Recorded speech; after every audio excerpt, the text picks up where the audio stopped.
What does that mean, Joe? I don't get it. Like, because within the framework of Islamic law, if they don't wear a burqa, they can maybe get shot. Well, I would laugh. Or I arrested. laughed at some of those press conferences. They'd say something along the lines, "Will you respect freedom of speech?" It's like, do you realize who you're talking to? Like these, Right. it just shows, to be truthful with you, how out of touch people are. Like you're talking to people who are savages. I mean, I heard every woman from the age of 15 to 40, if they're not married, has to marry one of the fighters. Has to. Right. Right. Women So can't leave their house unaccompanied. Right. So they I can mean, breathe. But then this is we're going to talk. a crazy, crazy regime.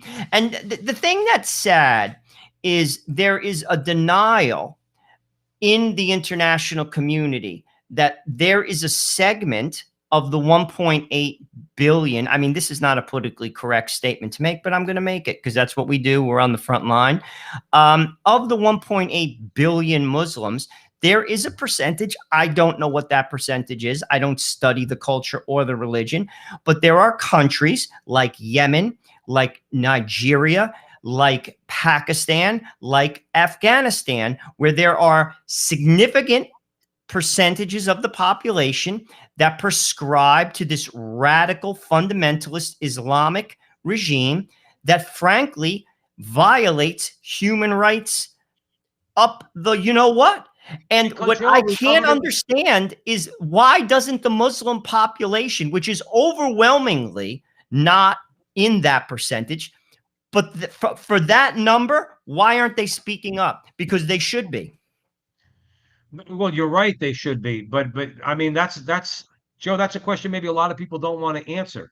It's like maybe 1.68 billion Muslims in the world, or 90% of the Muslims in the world, don't believe that you should throw homosexuals off of a roof, okay, for being gay.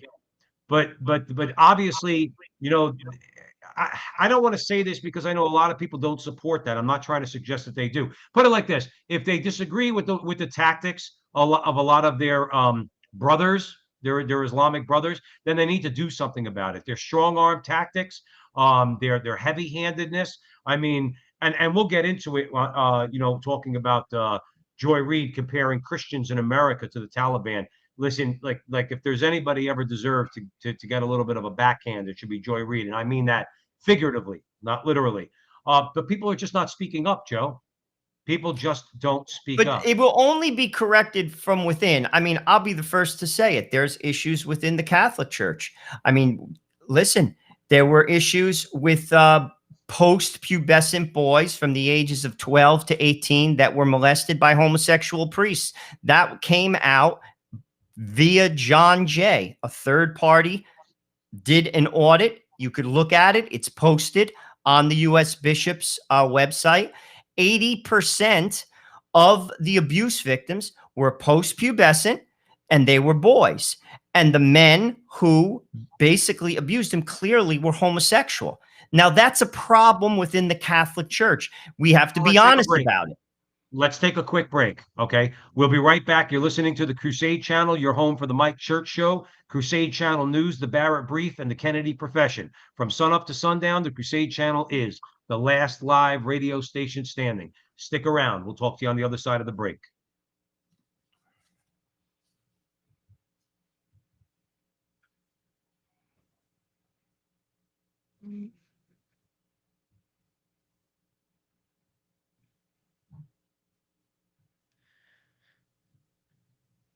Welcome back, everyone, to the front line with Joe and Joe Pasillo and Joe Resinello, and we are way in the breach on the Crusade Channel, always on air and always online at crusadechannel.com. So yeah, Joe, I mean, like that's one of the examples. Like you're talking about the media, they have no.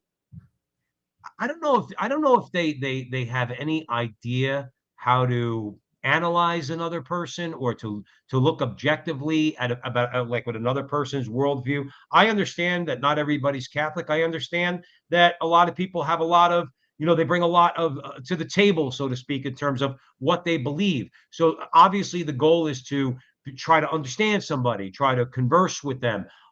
try to, basically get where they come from. These libs in the media, do they even do that? Like, to me, that would be like a legitimate thing to do. It's like they don't even know how to, they don't know how, do they know what they're talking about when they talk about these jihadists, like the example that I gave, or like you're talking about that they can't wrap their heads around the fact that, in other words, they don't want women to act like a bunch of toisoles because that's kind of like an affront to the family. Like somehow you're a Taliban if you don't want your daughter going out and spreading her legs. Do you know what I'm trying to say? No, well, I think again they're talking through a Western filter. I mean, you have basically the Washington Post saying something along the lines of today's Taliban uses sophisticated social media practice that rarely violate rules. Yeah, that's what I mean. But they stone women to death. They, like if a woman, Bill Donahue reference, which we're going to talk about in his article, talked about a woman, I believe in 2019, she criticized the Taliban. They killed her and she was pregnant and left her in a field, her body. I mean, oh, they don't violate the rules of social media. I mean, it shows just an out of touch like perspective, but that doesn't completely shock me. I mean, then you have basically the spokesperson, what's his name, Mujahideen or Mujahideen, or I'm mispronouncing it, but he has 322,000 subscribers on Twitter. Meanwhile, Donald Trump's banned. This is a guy that's, to be truthful with you, I think he was in prison. I'm almost sure of it. Actually, I think he. Right. I think he was in Guantanamo. If I'm wrong, please someone correct me.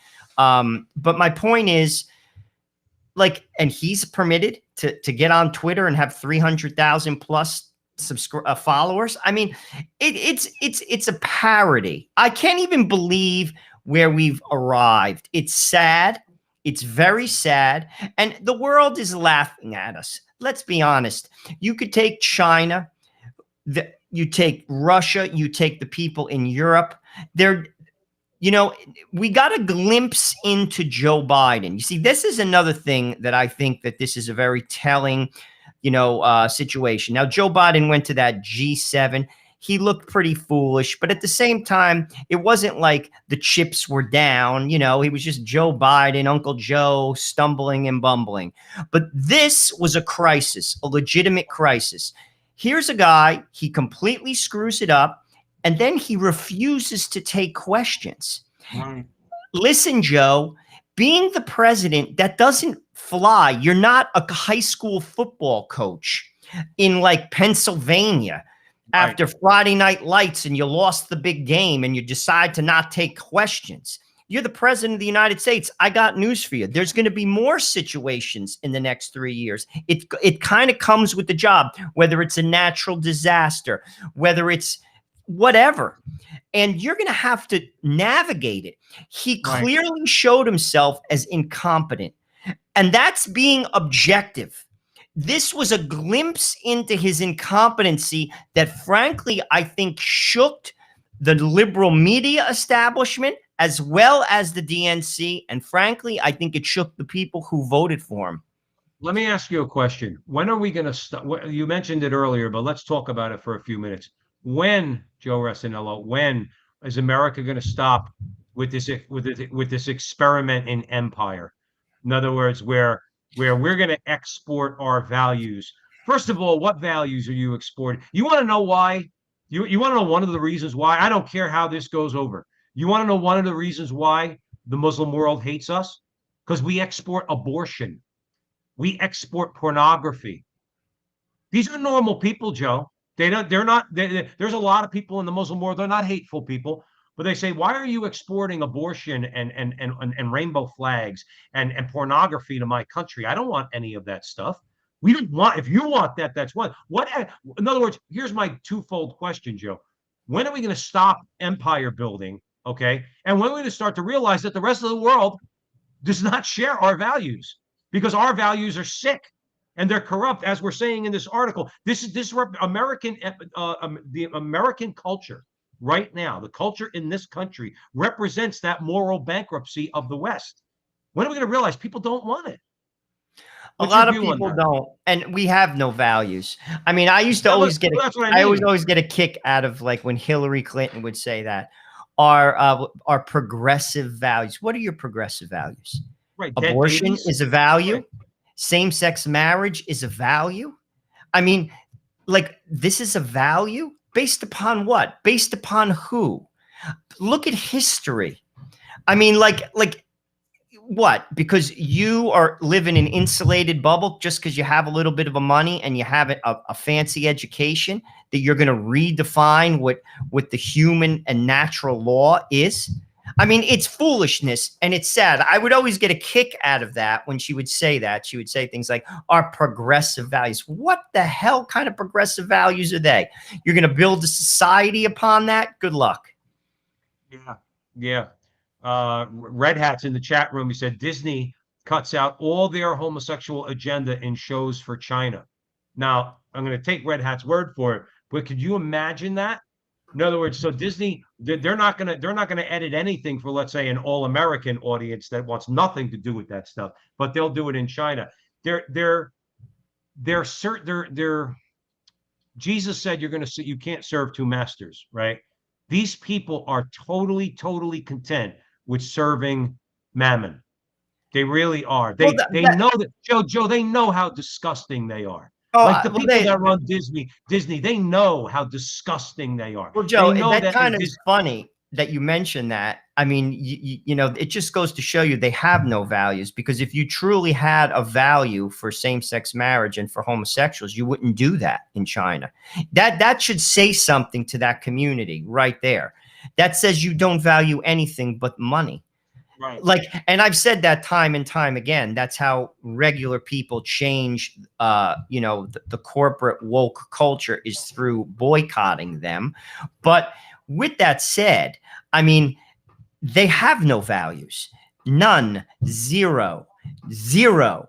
I mean, like, and you cannot build a society. We all know that. I mean, woke, what's the statement that's going around these days? You know, go woke, go broke.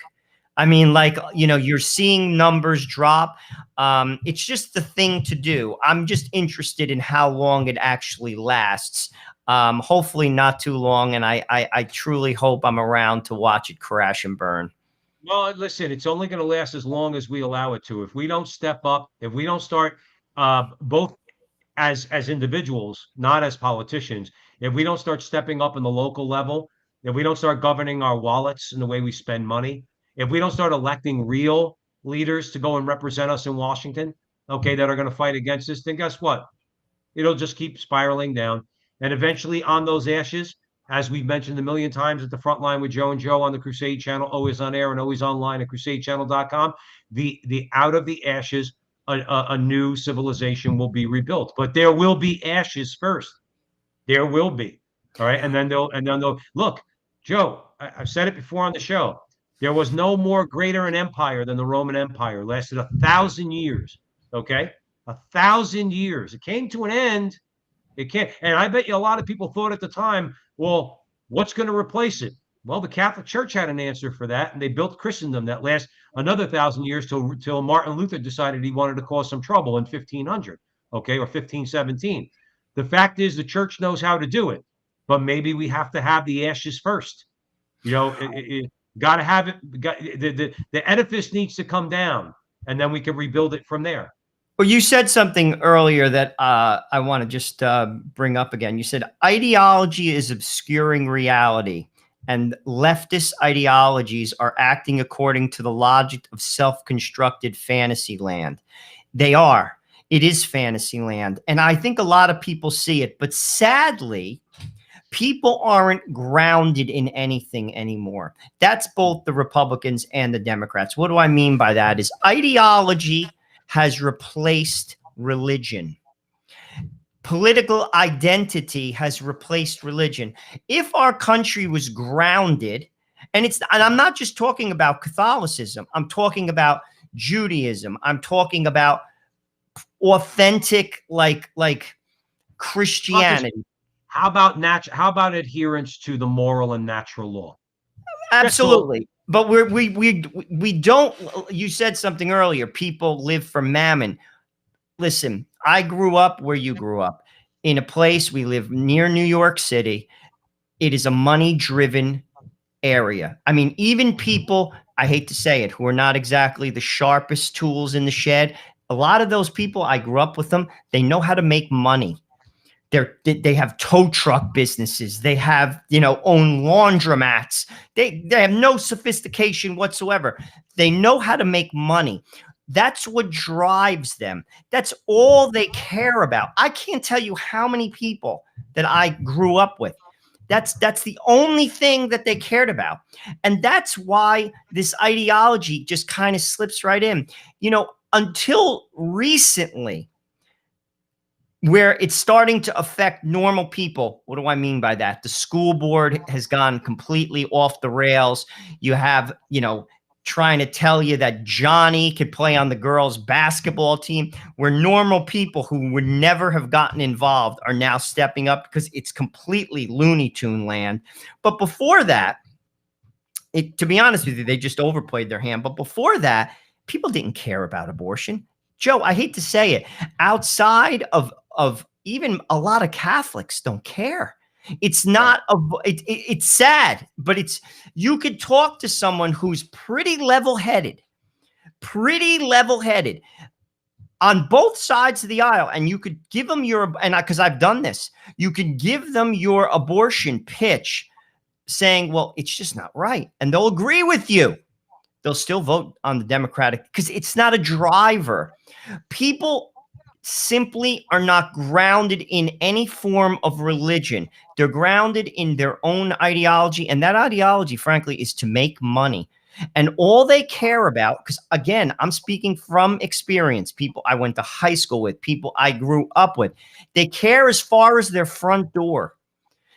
They don't donate money to people. They don't lift a damn finger for anyone inside that house.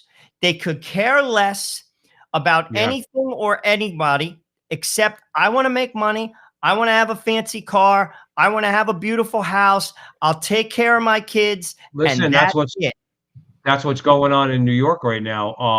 And just so everybody knows, I'm just asking for prayers, nothing more than that.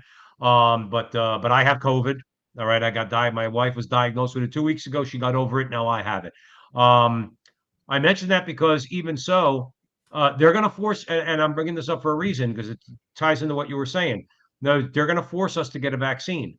So I work in New York City, right? I was on a conference call the other day. I was singled out, not in a negative way. They didn't beat me up, but a main player in our corporation was on the call, and we were on the call. And the person said, well, I'm sure everybody in your place is vaccinated. And everybody around me kind of chuckled because they know that I'm not. All right. Well, we're going to be forced to get it. Going to be, and why? For the same reason that you said. They're not going to sacrifice any money. Their attitude is the states. This is the law. We got to do it. That's it. Too bad. If you don't do it, you're not coming to work. And tell the guests that too that come through the door. If you're not, it's just the way it is. In other words, they're not going to stand on any principle, and they'll secretly hope that this doesn't happen in New York.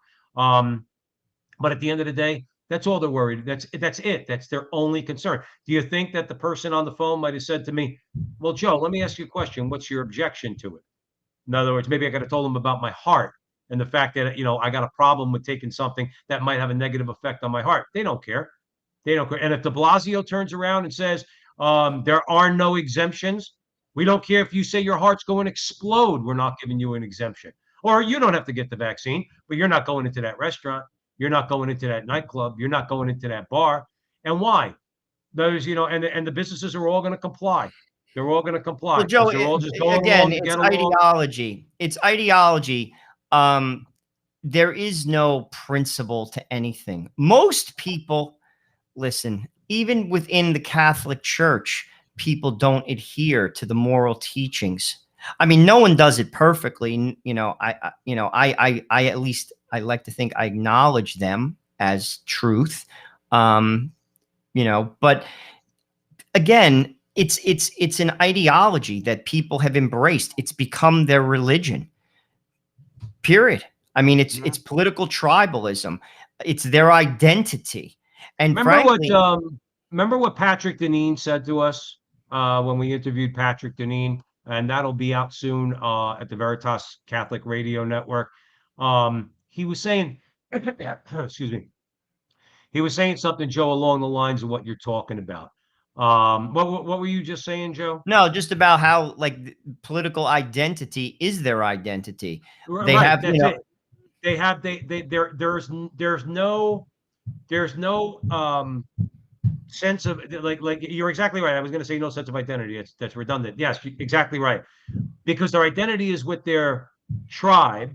In other words, and we had spoken to him about, let's say, conservatives too. Conservatives do the same thing. They won't question anything. In other words, nothing whatsoever. You talk about boycotts with some conservative, or here's a good one, Joe. If you talk about government action that's necessary to shut down big tech until they come around and stop censoring us, okay? Conservatives in the Chamber of Commerce will have just as much of a problem with you than the left will for going after their comrades, because they'll say you can't have the government intrude into the free market.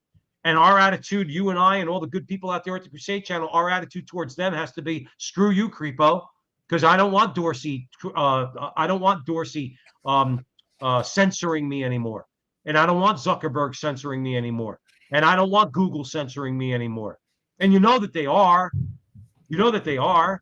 So the thing is, I don't want that anymore. If that means I need to sick Ted Cruz on them and Rand Paul and Josh Hawley and a bunch of the good guys, okay, then that's what's got to be done. And screw you and your conservatism. Then, if you're going to tell me I'm not a conservative because I believe that government should act, well, then then you're not on my side either. I'm not going to wait for Pinchai or Dorsey or Zuckerberg or any of these people to what? To all of a sudden grow a heart for their fellow Americans and let us have our free speech? No. Government action is what it takes. But what's the thing? And the reason why I bring it up, because the tribe is going to go along with what the tribe leaders say. That's the problem. See, that's one of the things about Trump is I don't really want him to run again, but one of the reasons why I'd love for him to just keep his nose in there is because he is the type of guy to tell the government if he had a choice, or if he had the power to say, no, I want the government to go after big tech and screw the conservatives. He'll do that. But many conservatives won't do that. They'll say, well, no, it's a matter of the free market, so we don't want to mess with the free market. That's what they'll say. well, like I said, it's just not grounded in anything. I mean, people like Joe, listen, I mean, even before this whole COVID madness, I mean, people are governed by their own ideas. I mean, like very few people, like I said, even within the Catholic Church, are governed by, the teachings of the church, like the way they run their money, the way they run their marriage, the way they even respond to being a single person. Right. I mean, it's just things that used to not even be perceived are just a given. I mean, right. And that's kind of where we're at. I mean, we're lost as a nation. There's no political salvation. I mean, if we've learned anything from Trump, if I've learned anything from Trump, it's that. Even if we'll just use DeSantis as an example. I mean, I can't predict who's going to be the next president, but let's just say DeSantis wins in 2024. That's not going to fix America. Mm. Like America is broken at its foundation, and the foundation is it's grounded in nothing anymore. Yeah. Like there is no, look at, you take people, say you take an old timer, like an 80-year-old guy. I was just saying this, we were at mass today, my wife and I, and there's this old timer there. I remember when I had my first kid, he slipped me a $20 bill. I mean, gosh, I don't need his money. And frankly, I think he needs the $20 a lot more than me. It was kind of funny, but he had a bunch of kids and he's a wonderful person. He's starting to break down a little bit. But I was saying to my wife, Sabrina, I said, that gentleman, that his generation versus say my generation, it's night and day. And I'm 50. And say he's in his 80s. You take people who are, say, in their 20s or 30s, they're not grounded in anything. Anything. Marriage means nothing. If it doesn't work, you just leave. Like they're grounded in nothing. And frankly, you cannot have a society. That's why Europe is falling apart. Europe is way ahead of us. Europe's been on a suicide mission for a very, very, very long time.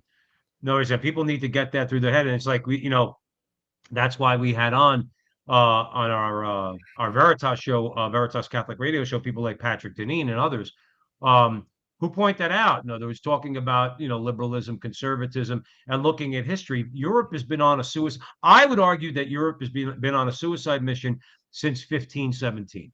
In other words, when Luther split from the Catholic Church, in other words, and half of Europe went along with him because they wanted Christianity on their own terms. There was a rejection of authority. The church represented that authority. And what happened after that? It's just been a slow, steady progression through the Enlightenment, down to the French Revolution, down through communism, or Karl Marx, and then Nietzsche and Freud, and leading up to the October Revolution in 1917 and the bloodiest century in the history of humanity. This is what it is. When you reject authority, and Europe's been doing it for a very, very, very long time now. When you reject authority, this is where you're at. The only problem is, it's like, it's like the old line from the song, go on and cry in your coffee, but don't come bitching to me. Okay. When you wake up, okay, and the gates are closed and they shut you down and you have no more family and you have no more freedom and you have no more free speech, go on and cry in your coffee, but don't come bitching to me because I'm not listening.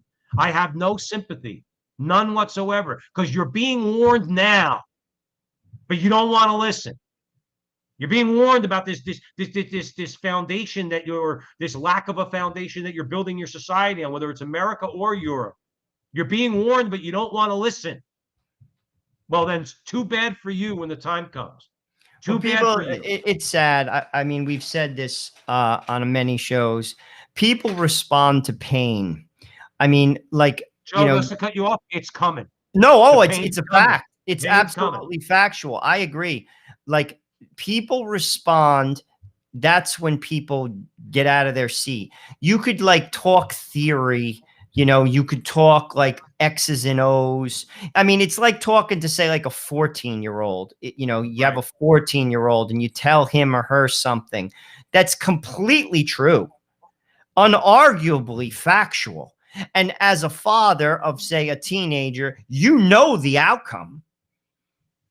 You don't have to be a magician or a prophet. The outcome, but they ignore you because they think they know better.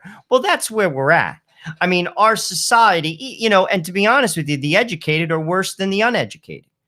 They're convinced that this is the way, this enlightened approach, free sex, sleep with anyone of the same sex, non-same sex, non-binary. I don't even know what these things are anymore. To be honest with you, I hear these terms. I don't even know what the hell they are. I agree with you. Let's take a break, Joe. You're listening to the Crusade Channel. You're home for the Mike Church Show, Crusade Channel News, the Barrett Brief, and the Kennedy Profession. From sunup to sundown, the Crusade Channel is the last live radio station standing.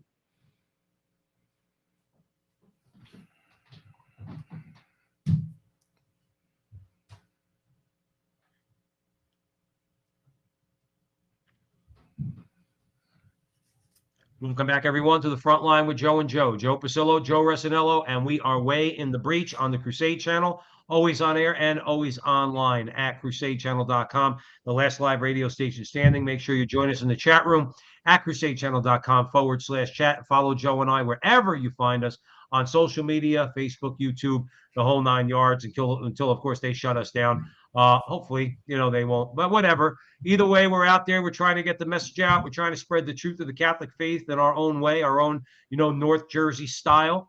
And so Joe, remember something though, just to pick up on, and we're going to move on because of the frustration that I feel at people like Joy Reid. And I need to vent that frustration, Joe Resinello. I need to vent it into you and to the Crusade Channel audience, because to build up my hatred towards people like Joy Reid is not good, and I don't want that hatred in my heart. But when people wake up, Joe, when the daughter comes home And she tells the father, who seemingly in his heart, he thinks he's an open-minded and liberal type of guy. But when the daughter comes home with her girlfriend and says, Daddy, I'm marrying Jennifer, all right? Or she gets pregnant and goes down to have an abortion, didn't let the father know, and God forbid she gets severely injured or perhaps dies on the abortionist table. You know that happens. Women die in abortions. You know that. Okay. So what does it have to take? What does it take to wake people up? What does it take to wake people up? You know what it takes? It's got to happen to them. It's like the old saying goes, okay? A conservative is a liberal who hasn't been mugged yet. You ever No, hear that? I hear you. I hear You you. know what I mean? I It's mean, got to happen people. to you, and then maybe you'll wake up. Well, ultimately, everything works for the greater good of God. God sees everything. I mean, in scripture, I'm going to paraphrase. He says, all crooked lines will be made straight. All hills will be leveled. I mean, God uses everything, sometimes even the worst things to straighten out people and straighten out a society. I don't know how that's going to work out. But when people don't listen, we could see that in Old Testament, the Old Testament readings, when the Israelites, God straightened them out by bringing them hardship, and then they turned back. I mean, ultimately, God has a plan. I mean, as far as our job, it's to be faithful. And frankly, I think the best thing we can do, obviously, we have to speak up, and we do. But ultimately, we have to show people a better way to live. You see, I personally think that's the most effective thing. People have to see, and some people will see it and still ignore it. And that's a fact. They'll see it and still ignore it. And this is what Benedict said in his 1969 radio address. It's almost prophetic. He said the Catholic Church will grow smaller, it will grow poorer, but it will become stronger in faith, and it will be a light to people who are in darkness, and they will eventually be attracted to that light because their life is not working. And frankly, I think that's the job of faithful Catholics. We have to show people. You see, it's one thing to tell people, and it's important to tell people. I'm not saying that that's not important. X's and O's theory has to be backed up by living. People have to look at you and your wife and say, wow, you guys have a good marriage. You guys seem very happy. Your life is functioning rather well. Why isn't mine? Why isn't mine? And people, believe me, when they wake up at 2:00 in the morning and they stare at their ceiling, that's the type of thought that will resonate. Why? Hopefully, Joe, hopefully. Now, I agree with you that we have to live lives of example. But part of that example, and this is going to lead us into our next story, okay, is that people have to see us being also courageous. Not just courageous in terms of self-discipline, the way we raise our families, the way we operate against the enemies, let's say on a local level at the school boards, things like that, a whole host of ways. But the thing is, but people have to see us being courageous. And one of the ways that we have to show people that we're courageous, that we're not going to let the bullies, and there are bullies out there. Joe, if punching a bully in the face was so easy, everybody would do it. It's not an easy thing to do. Okay. I got picked on when I was in high school by the upperclassmen, and they were guys I did not want to mess with. Okay. Really didn't want to mess with. They were legit tough guys. Okay. When I was a freshman and a sophomore, and they were juniors and seniors. Okay. I understand how difficult it is to fight against a bully. Sooner or later, you got to throw a punch. So let's talk about the bullies at MSNBC, because Bill Donahue had something to say about them. Well, this is very sad. I mean, Bill Donahue is talking about specifically how MSNBC compares Christians to the Taliban. He even says again, just to give a little background, and then we could discuss it. I mean, on August 14th, Joy Reid, speaking of the Taliban, tweeted that our own far right is dreaming of a theocracy that would impose a particular brand of Christianity on American society. And then on the 18th, Dan Obadiah basically picks on the comparison by criticizing Republicans who cling to a narrow reading of their religious beliefs, noting that they want to make their religious beliefs into law, the law of the land. In both cases, the MSNBC pundits claim that Christians are similar to the Taliban against women's rights. Now, specifically, they're talking about abortion. Now, clearly, again, what's their idea? They're talking about gay marriage too, and they're talking about gender ideology. But the thing is that the thing I find interesting with that, they are most likely, but the Taliban, no one could be more against gay rights than radical Islamists. No, Joe, real quick, but you understand, you're talking about scumbag liars like Joy Reid and Dan Obadala. Okay, they're liars. They know that they're making a false comparison. They're trying to, we know that wanting to preserve in law marriage to be between one man and one woman is not the same as throwing homosexuals off buildings in the Middle East. But what they'll say is that our stance on marriage is the same thing. Remember that town hall meeting from a year and a half ago? We always joke about it, but it's true, where the tranny turns around to whoever it was on the stage, says, you just misgendered me. That's an act of violence. See, the words now become an act of violence. So if you're in favor of, let's say, or if you support rightfully the natural law and marriage between one man and one woman, you are committing violence against these people. That's the comparison. That's what needs to be fought against tooth and nail, where we have to say to the Joy Reids and the higher up somehow, some way at NBC, shut down your reporters and tell them to stop comparing me to the Taliban who kills people. Because if anything, we preserve the rights of the unborn against deliberate murder. And then Joy Reid and Dan Obadala want to compare us to the Taliban when they're in favor of baby slaughter. You know what it is? Is that a joke? No, you can't, because I've tried to have conversations with people. They shut down. I remember having a conversation with a gentleman. I mean, he's an engineer, a guy I work with, like highly intelligent gentleman, about abortion. They understand clearly what you lay out, but Joe, it's an ideology. Life, when you don't believe in God, God is a word. Life is cheap. Like, it's very cheap until it's your life or the life of your kid or your wife. It's very cheap. Like the idea, and also with regard to sex, same-sex sex, or even casual sex, when you don't believe in God, which governs your behavior, pleasure is the driving principle of life, and nothing is more pleasurable than sex. So you are attacking something that is the root and foundation of that person's life. They're not just going to easily give that to you in an argument. You see, like the child they used to rationalize the child. It's not a child. Well, now science doesn't allow them to do that, and they still triple down on their position, because it's when you don't have the God factor that drives the decision, that why should you value anything other than your own pleasure? But Joe, then what bothers me is then when is somebody going to make the logical and coherent argument to these people, okay, and force the issue? Like when these conservatives go on MSNBC and CNN and talk to these people, risk getting thrown off the network, but be clear to their face. Like it'll never happen.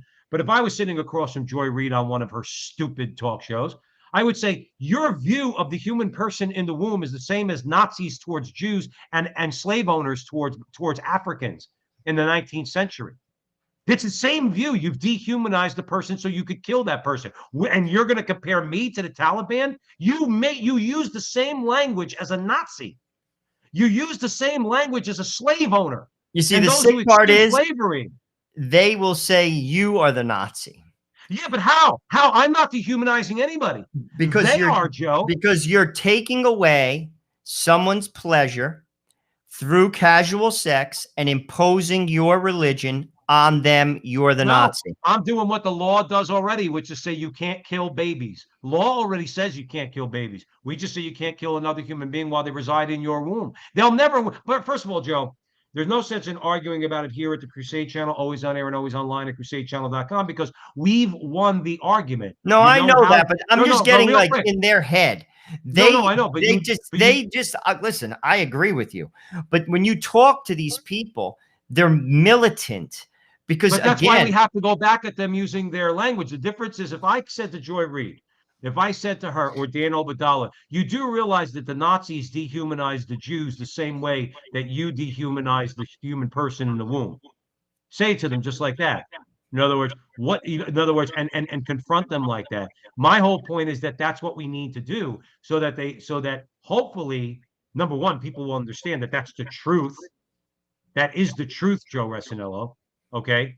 That is what they do. They dehumanize the human person. But here's what I mean when I say we're winning. Okay. At least the argument, which really has gotten us nowhere. We need to win legally and through the courts and hopefully change people's hearts and minds. We're winning because now they call the human person a parasite. Now they've gone to that final step where they've lost every argument. They've lost the argument from science. They've lost the argument from morality. They've lost the argument, every single argument they've lost, and they know it. That's why they don't want to debate. Now the baby is a parasite. And that's the language that they use. And what do you do with a parasite? Get rid of it.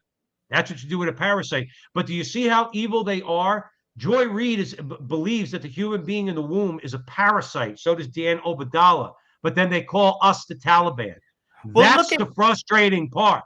I mean, I don't think there's anything a human being, even like you could take the greatest, debater, have all the facts, they won't accept it. I have had like more than my share of encounters with people, many of which I went to high school with, some of which, with the valedictorian of my high school, we would go at it.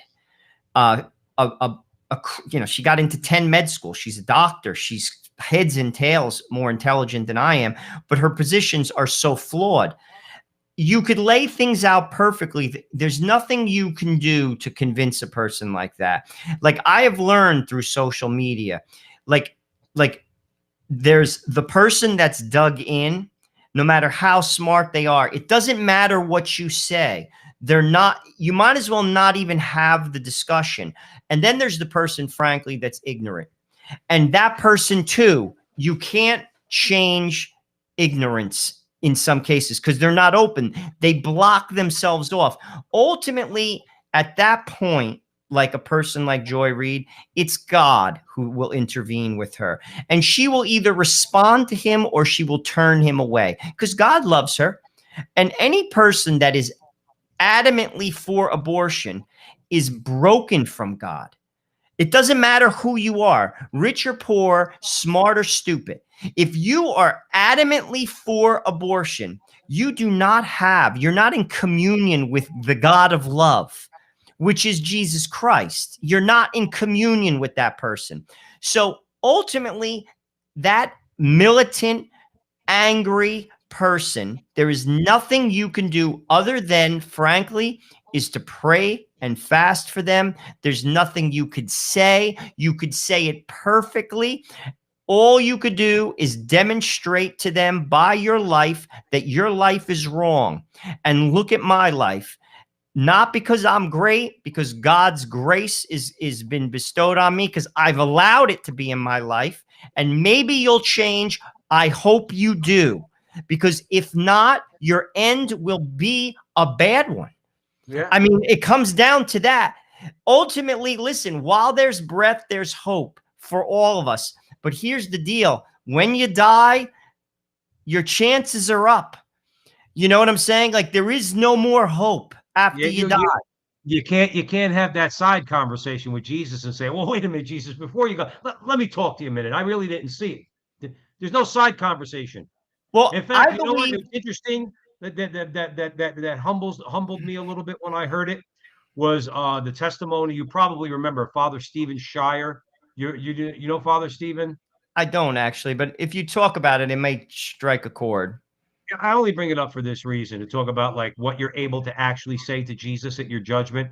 Father Shire was in a very bad accident and he died. His body physically died. Half his head was ripped off. He was a priest, diocesan priest. And he stood before the Lord, and the Lord was about to send him to hell. And the reason why I'm bringing up, and Our Lady stepped in and said, let me have him. And Jesus gave Father Shire to Our Lady, and Father Shire had a real severe like change of heart conversion after he recovered and everything else. My point is, he made a point. He said, when you sit before Jesus, or when you kneel before Jesus at your judgment, he's telling the story. He goes, you don't say anything.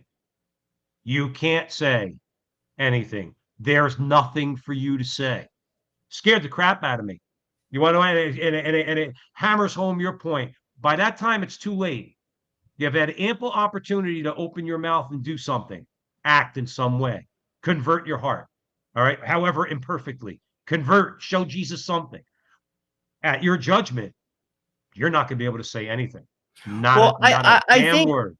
even the hardest of hearts, and they're out there. And listen, there are people who lived abjectly horrible lives that change. This is factual. Some even became saints. There's a gentleman, I can't think of his name. He was a French man. Maybe someone in the chat room can refresh my memory. He was a murderer, and he's actually, I think, a blessed now. He had a radical conversion in prison. So it could happen. So ultimately, though, this is what I think. Because God loves everyone, and we have to love everyone too. We don't have to like everyone. We got to love them. He gives people situations. There are marks in your life, markers in your life, things that, like, for instance, we could use, because it's coming up soon, 9/11. For many people, that was like a marker. It struck a deep chord. People reassess. It could be the birth of a child. Dorothy Day, she was a communist. I believe she had an abortion too. I read a book about Dorothy Day. She had a child out of wedlock. She was a self-proclaimed communist. At the birth of her daughter, she was living with a man who was also a communist. This is in like the 1920s. She became Catholic. She had a radical change of heart. She's going to become a saint. There's no question about that. Dorothy Day will be canonized. But the point I'm bringing up is God puts things, people in your life for a reason. It's how you respond. And that's why you'll have nothing to say in front of him. And if you did, it would be like, Joe, I brought you Joe Pasillo. He told you. I brought you this one. I brought you your wife. I brought you this one. This one told you. They told you. They told you. And you didn't respond. It's the same thing, almost like with a politician that's Catholic, that's dug in. God would be like, what are you talking about? You had a million opportunities to turn around. You refused. And we don't want that for anybody, because hell is forever. But that's where people like you take, like this Joy, whatever the hell her name is. Joy Reid, and people like who've dug in. Who knows? Listen, as you get older, I've known some pretty hardened people in my life. I have friends my whole life, since I was a little boy to present. And I've seen people change. Life, like, sands edges off people. You start to feel your own humanity. Like my mother used to say when she would go to reunions, by the 50th reunion of high school, everyone's just happy they're alive. There is no more like, what do you do for a living? Like, I'm the cool guy. You're not the cool guy. You were the athlete. You were the nerd. Let's take a break. Let's take a break. You're listening to the Crusade Channel, your home for the Mike Church Show, Crusade Channel News, the Barrett Brief, and Kennedy Profession. From sunup to sundown, the Crusade Channel is the last live radio station standing. Stick around.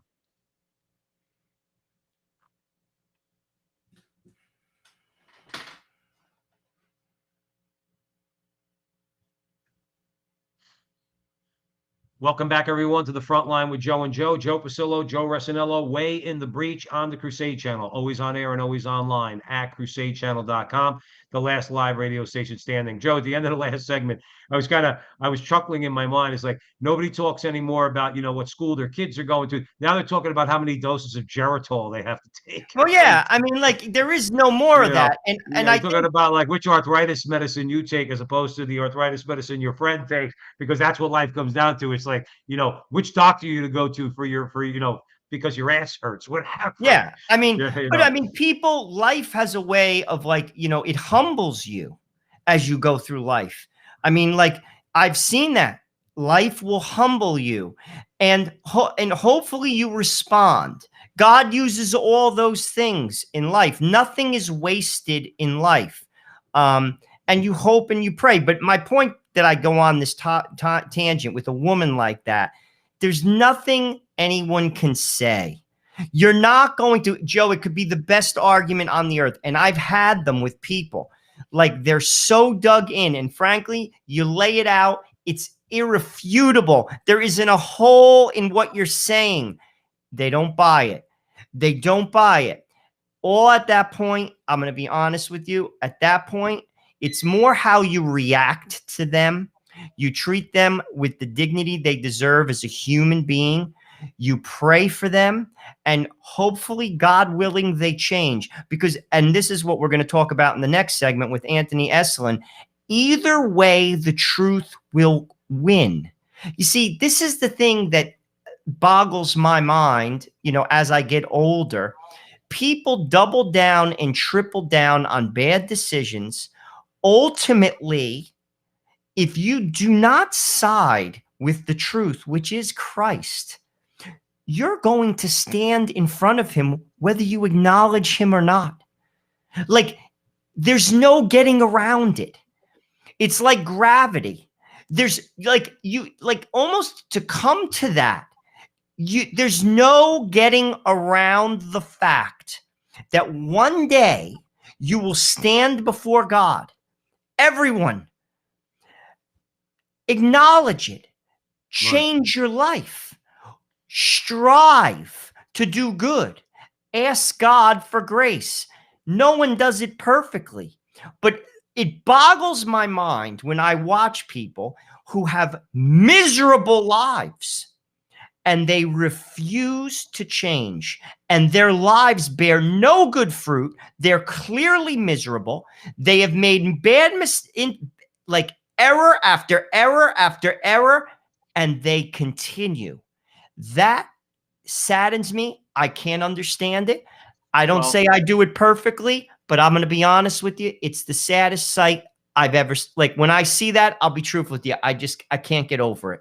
Joe, the fact is that there are many, many, many people in this world, and that's why when you hear arguments like, well, don't all people go to heaven really at the end of the day? No, they don't. And the reason why is for the reason why you just said. I like to break it to people too. Not only murderers go to hell. There's a lot of people that go to hell for a lot of different reasons. A lot of grave matters send people to hell. But the obstinacy in not wanting to bend the knee, not even trying to do anything different with your life. In other words, and that obstinate perseverance in sin, not wanting to convert, not wanting to listen to Christ. There are many, many people in the world. Look, Father Lewis, our friend Father Lewis, he told me, I'm sure you were there, or I forgot if you were there. He says straight up, he goes, I know people who say that they believe in hell and they're looking forward to going there. Well, they don't know what hell, you can't, if you do any research into that, particularly Fatima, you don't want to go there. It's not a party. I understand that. But my point is, you were talking about obstinacy and being blind. Those people don't even want to hear that. When you say, no, AC/DC wasn't right. You're not going to party in hell. You're not going to get high. You're not going to get laid. You're not going to have a good time. And God's over there and you're over here. That's not the way it is. People don't even want to hear that, though, Joe Rosinello. In other words, they don't want you to blow up their future party. Well, it comes down to change. But my thing is, you know, God, because he loves us, when we don't do the right thing, there's something wrong inside. Like when you're not doing the right thing, there's something off. And that's basically like the old poem, The Hound of Heaven. It's that feeling of being off is supposed to guide you back. But yeah, and then again, what brings that out, and that's why I say example is very important. And when we talked in our interview show on Veritas, Sister Virginia Joy, she talked about how when people are around the sisters, we bring goodness out of them because they see holiness in them. When people encounter legitimate holiness, it is an awakening to somebody, even someone who is in horrible mortal sin.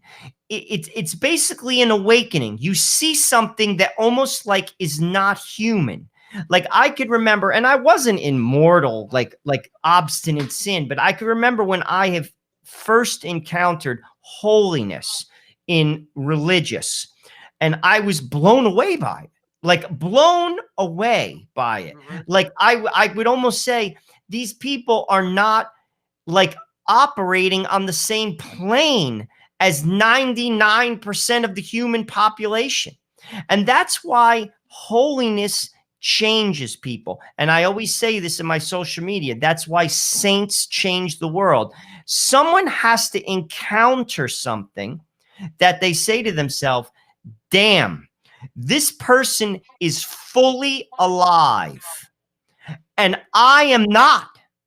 And Right. it's as obvious as the day is long. It's undeniable.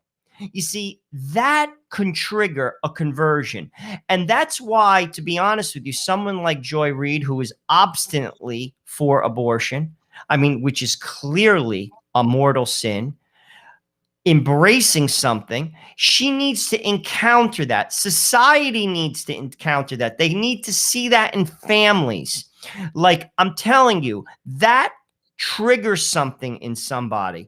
And if you ask me, that's the only thing that is going to trigger something. When someone basically ruins their life, in plain English, by bad decisions. And let's be honest, when you don't do what God tells you to do, i.e. the 10 commandments, you will ruin your life. God didn't do that because he's an ogre. He gave us the 10 commandments to put boundaries around our life so we don't destroy ourselves. But if you choose to ignore that, and then you encounter somebody who isn't, you got to think twice. That's all I'm saying. You hope that people think twice, but the fact is that who was that music producer? I forgot his name from about, I don't know, in the last 5 years. The way I heard the story was he was a big partier, you know, drugs, lots of women all the time, right? He was a music producer. I understand. I think he got cancer or he got diagnosed with cancer. He blew his brains out. So just that's it. Life's over. His identity came down to partying. So, well, we talk about the show all the time: sex, drugs, and rock and roll. You know, and then all of a sudden he realized he ain't going to be able to do that anymore. What does he do? He blows his brains. He blows his brains out. In other words, that's what people do. That's what many people do. I would dare say that's what most people go to their grave not thinking in their mind, I don't have to repent for anything.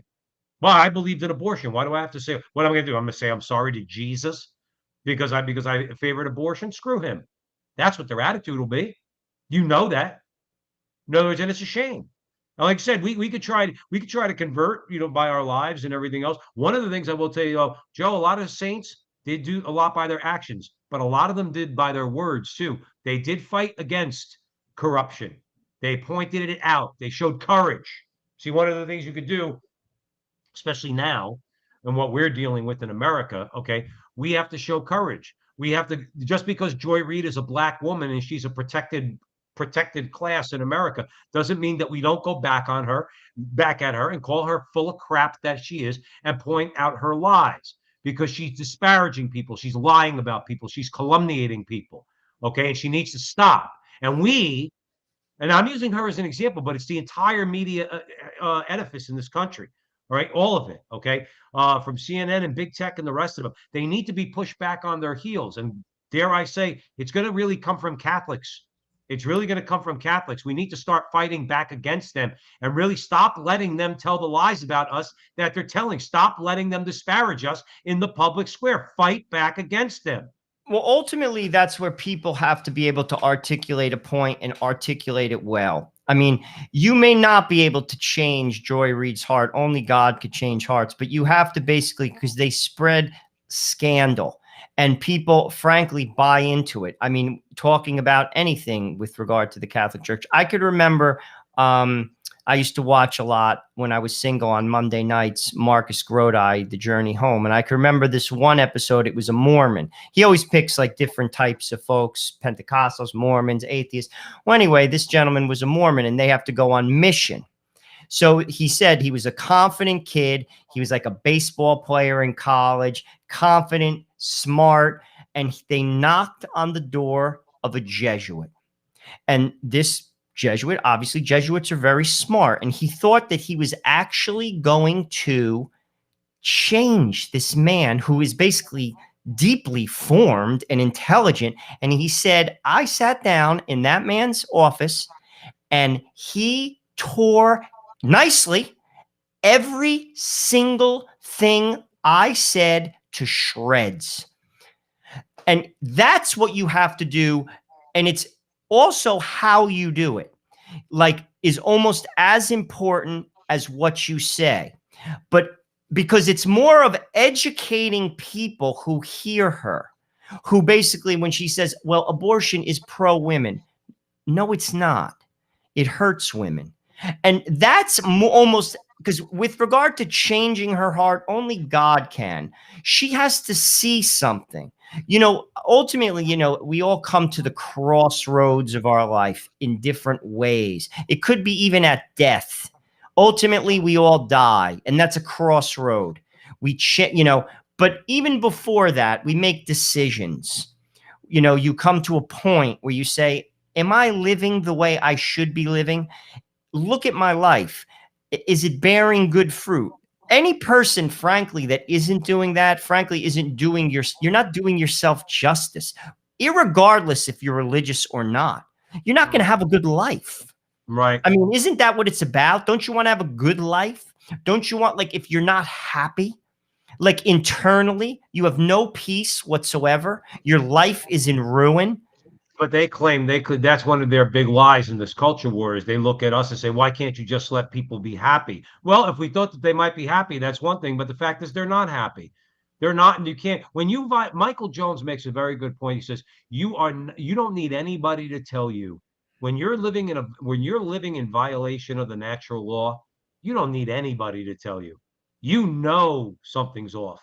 When you've had an abortion, when you're in a sodomitic relationship, when you're in a lesbian relationship, okay? When you're 30 years old and you're a man and you're dressing like a woman so you could read fairy tales to kids in a library, okay?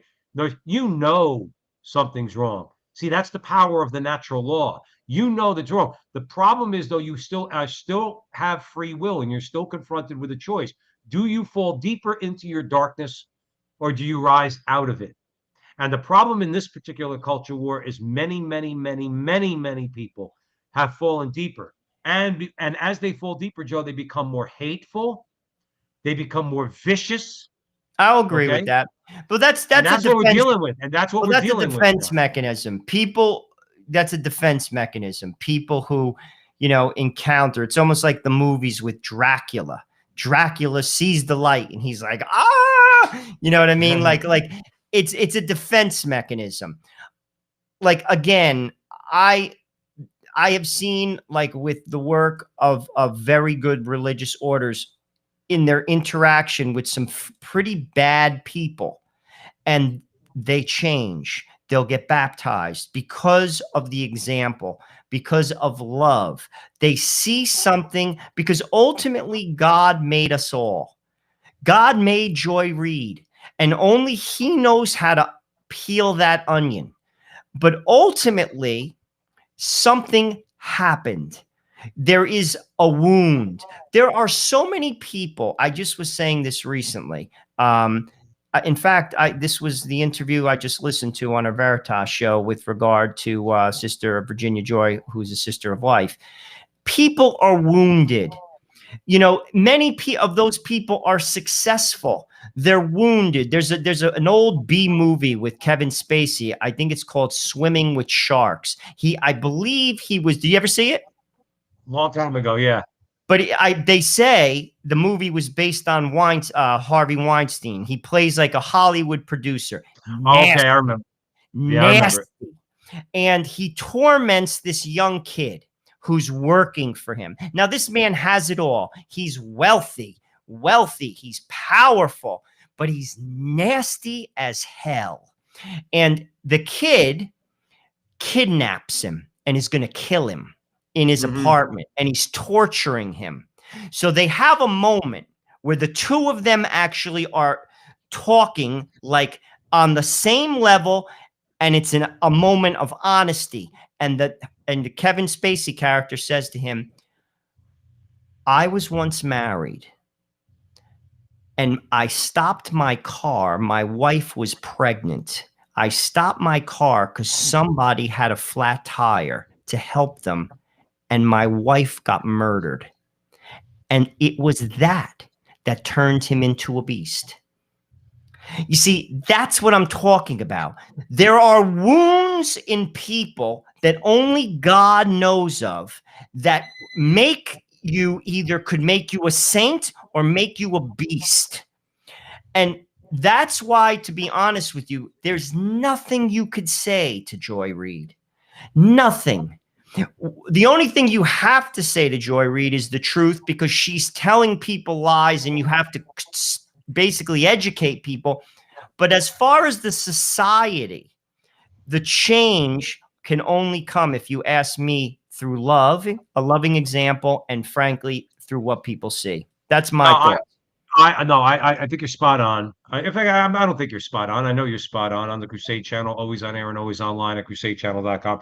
But along those lines, because that is one of the things we do on our show, is we are informative. Okay. And you're right. The only thing, at least right now, we could do as far as Joy Reid and people like her, Dan Obadala, and the rest of the horrid crew in the the mainstream media. Just very quickly, Donahue breaks this down, so all of our people out there know exactly where Joy Reid and Abdallah are going with this. So obviously, we're Taliban, Joe and I, and the rest of all you good people out there. We're Taliban because we are opposed to abortion. We are opposed to the reauthorization of the Violence Against Women Act and our opposition to the Paycheck Fairness Act. And just very briefly, this is only for information. You can go look it all up yourself, because we want to move on to Anthony Esselin and his article regarding abortion. We all know the deal. You can't kill babies. That's number one.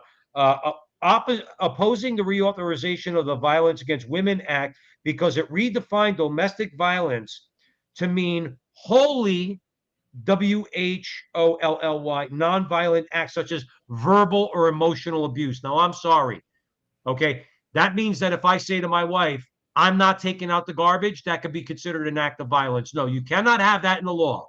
Okay. Violence is violence, and it should never be committed. Okay. But see what the left is trying to do there, Joe? They're trying to monitor speech. They're trying to regulate your speech. Okay. So they basically a person could say, well, my husband says that whatever, I keep the air conditioner on too much in the summertime. He's committing violence against me. That's the type of nonsense they want in the law. So that's why we're opposed to that. And women earning less than men. But Donahue, and so Joe, here's a lie that we have to really blow up all the time. Donahue, so many other people have pointed this out. Okay. In general, women earn less than men because they are more likely not to work dangerous jobs. They're more likely to work part-time. They're more likely to turn down overtime and more likely to turn down promotions, all of which reflect a woman's choice and have nothing to do with discrimination. So there's your Taliban. There's the example of your Taliban, okay, your Christian Taliban in America, because we oppose those things. But obviously we oppose them on very solid grounds. Even if we couldn't oppose it on solid grounds, okay, to compare us to the Taliban, to me is an act Well, of it's insulting. distraction that we should not allow to stand. It's insulting. And I just want to, Tom Gugliotti, it was very nice of you to say that in the chat room. Thank you. It was very kind of you to say that. But I just want to say one thing more about wounds. When we bring our wounds to God, we get healed. I want to stress that, because it, like, I want to just say one more thing about it, Joe, because I think it's important. Like, you know, when you're a kid, I used to drive. There's a picture on my Facebook page. One of my old neighbors, big wheels. We used to have a gang of us. We used to ride big wheels all over the neighborhood, and you fall and you hold on to your knee. You're hurt, and your mother comes, and you're like, you don't want to show her what happened. But then she pries your fingers open and she sees your wound. So what does she do? She puts hydrogen peroxide on it. She cleans it up and it gets healed. We're like that as people. The healthiest people in the world. Someone said in the chat room, we all have wounds. Yes, we do. My father used to say that. No one goes through life unscathed. But when you bring your wounds to God, you get healed. You see, it's that simple. God understands this, that life is hard. All you have to do, and where do we go? Our mother is the church. Go to confession. We've all done things that are bad, some very bad things, and you get healed. And your life will change. Joy Reid and the likes of all of them, if they see goodness, can change. They have to see it. And we have to show it to them by being changed through grace and the sacraments. It can be done, and people have done it. And that's, I believe, the role of Catholics, the salt and the light in society. That's our job, to do it. I watched a great movie on Saint Charbel, how when he would go to confession. It made me think he was so holy as a person. He would go to confession. There's a woman, she confessed she had a very bad life. And he said to her, your penance, I'll do your penance for you. He was holy and he took it upon himself. See, Christ took on the sins of the world. In a sense, we have to take on. It made me think. I said, well, I've been given a gift. I've been given a gift of faith. God has given me something. I have to take something on for people like Joy Reid, like for people in my own family. Take on a penance for them. That doesn't mean you beat yourself, but what it means is you take it on because they won't do it for themselves. Maybe God will open their eyes through your sacrifice. Just a thought. It made me think about it when I saw the film about Charbel. He's one of the great saints. And by the way, he was in a monastery. Everybody knows about him. Says something. I don't think anyone's going to know about Joy Reid when it's all said and done. Should be forgotten quicker than you could change your socks. Well, let's hope that God doesn't forget her. Well, God won't if she doesn't allow it. And just to put a finer point on it, and then we're going to take a quick break. Donahue ends with, those who compare conservative Christians to the Taliban evince an extreme anti-Christian bigotry while denigrating the condition of women who are forced to live under Taliban rule. The comparison is obscene. So is MSNBC for giving these bigots a platform. Donahue usually says it better than most people. I would say, I'll give it to you. So we'll just kind of leave it there. Let's take a quick break. Joe Resinello, you're listening to the Crusade Channel. You're home for the Mike Church Show, Crusade Channel News, the Barrett Brief, and Kennedy Profession. From sunup to sundown, the Crusade Channel is the last live radio station standing. Stick around.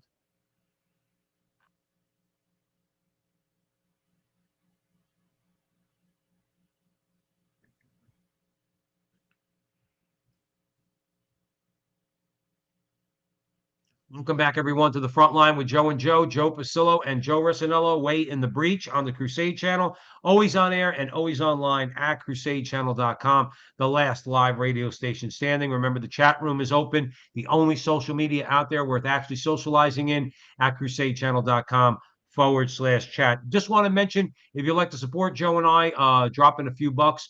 You can help us out financially. We have our Patreon page, patreon.com/the front line with Joe and Joe. So now, Joe, Anthony Esolen, he's a troublemaker. I tell you the truth, Anthony Esolen is definitely a troublemaking kind of dude. And he wrote this article in Catholic Answers, dangerous thoughts about men and women. So what's that all about? Well, I think it's a great article. He gives a lot of examples. He opines, basically, he just says just about everything that we are supposed to say about men and women is not sane. And he's talking about like the woke culture. And he gives some examples. He says this. I'll just give you a few of them. Am I to pretend that a woman as a group can be soldiers as well as men can be? Am I to pretend that a man can marry another man? Or that a woman can marry another woman when I know that they can't even engage in sexual intercourse? All they can do is mimic it. Am I to pretend that a little child who does not know where puppies come from can be certain that he isn't a boy and is a girl? Am I to pretend that children growing up without both parents will be perfectly fine? Am I to be content with commonplace obscenity and porn as my nation's biggest export? Am I to shrug when people do the child-making thing without being in the slightest degree prepared to care for a child? So we go on pretending, or rather sullen and dismay on our way to perdition. He's very true in what he's saying, and sadly adults do pretend that, and we see it in our neighborhoods, we see it in our friends, we see it in our family. Ultimately all those things lead to a dead end. We all know that to some degree. All of us in life, I mean, I've known some people that got it right from the beginning. I mean, there are some people literally, they were like altar boys from the very beginning. They just always were on the straight and narrow. But most people don't roll that way. You know, they make mistakes. The key is to learn. And how do you learn from things? Anthony Esolen, I actually have one of his books I just bought. I think City Coming from Ashes or Ruin. I just purchased one of his books. Anyway, I mean, he grew up in northeastern Pennsylvania, blue collar family, and he had a good family. 9 times out of 10, people who come from a good family, 9 times out of 10, because you see the example, you know what love is. When you know what love is, you can accept a God that is loving and that loves you. When you don't have that, it's a lot harder. You know, but ultimately, people, after they participate in behavior like this, it comes to a dead end. And you got to ask yourself, when you come to that dead end, do you kill yourself? Or do you try to do something different? This is what I've proposed to people. I used to say this every New Year's Day for a while on social media. Everyone has their New Year's resolution. Oh, I'm going to lose weight. You see everybody in January jogging, you know, like in your neighborhood. By February, nobody's jogging.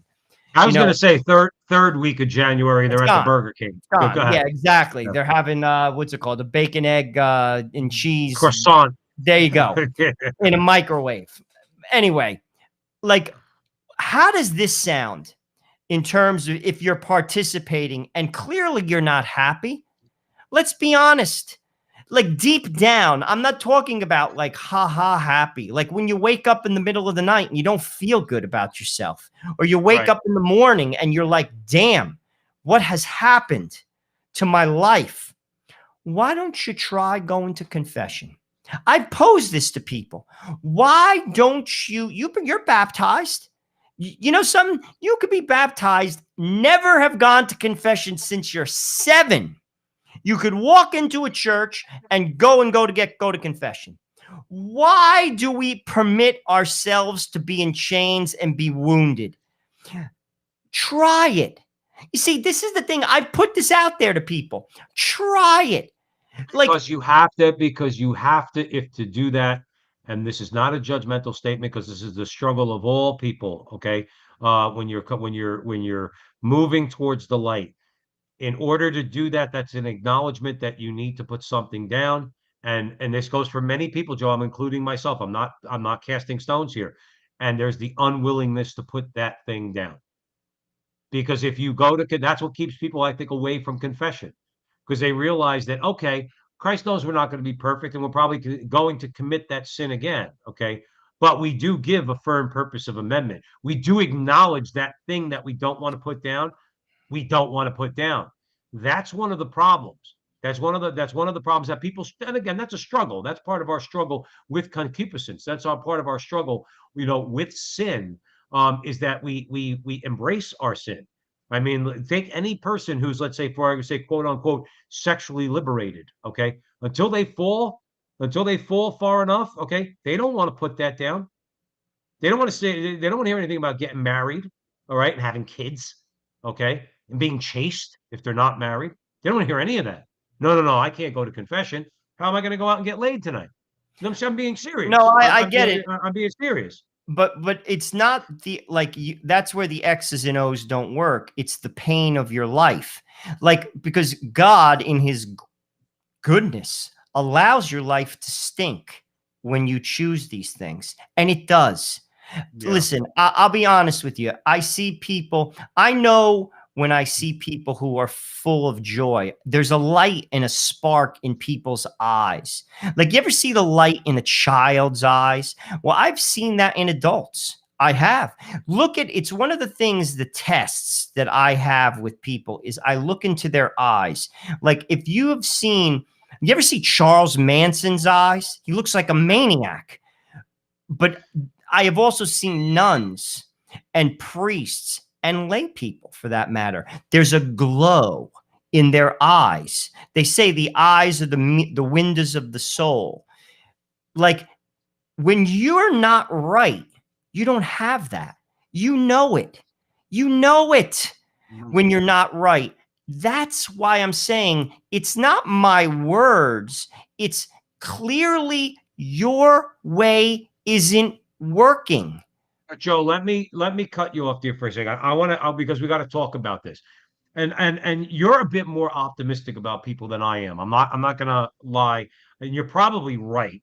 In fact, you are right. But here's what we're up against. Let's bring it back to the culture war for a second. Now, you're talking about the individual, okay? The person who comes to the end of themselves, the person who reaches up to God. But now, what do you do with the person?